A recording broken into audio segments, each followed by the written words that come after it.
一个罕见危险信号传出，美国主动要求吸取俄乌冲突的教训，瞄准的是2040年的大战，危险临近，中方的态度变了。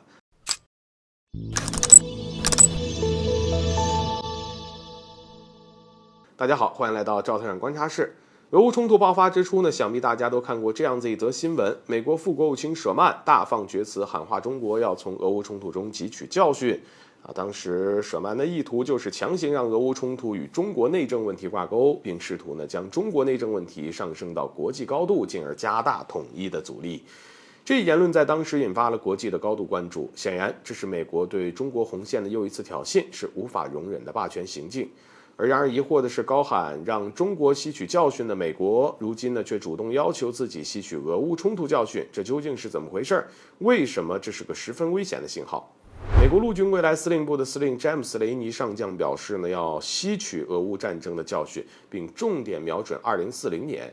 在俄乌冲突中，我们可以看到陆军呢依然发挥着重要作用，而雷尼上将同样也意识到这一点，但同时他也要求陆军需要更大的杀伤力、更多的承受力以及更强大的生存力。因为有大国参与的冲突，大概率会演变成一场持久战。而如果武器在战场上不具备强大的生存能力，那会给后勤武器的补给造成较大的压力。而如果美国生产跟不上，这还有可能会造成更大的恶劣影响，比如说失去对战场的主导权。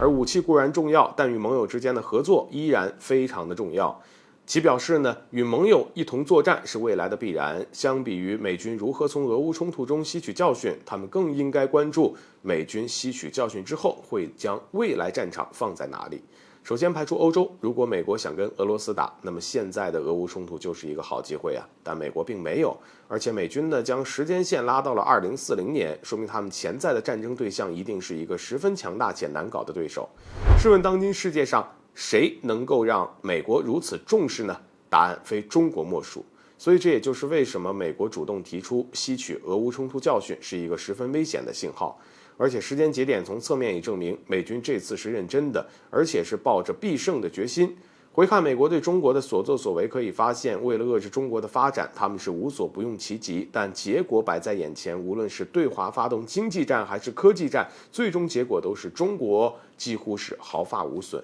而美国却为此付出了极大的代价。所以在这种情况之下，美军唯有付诸战争，用他们擅长的手段跟中国一搏。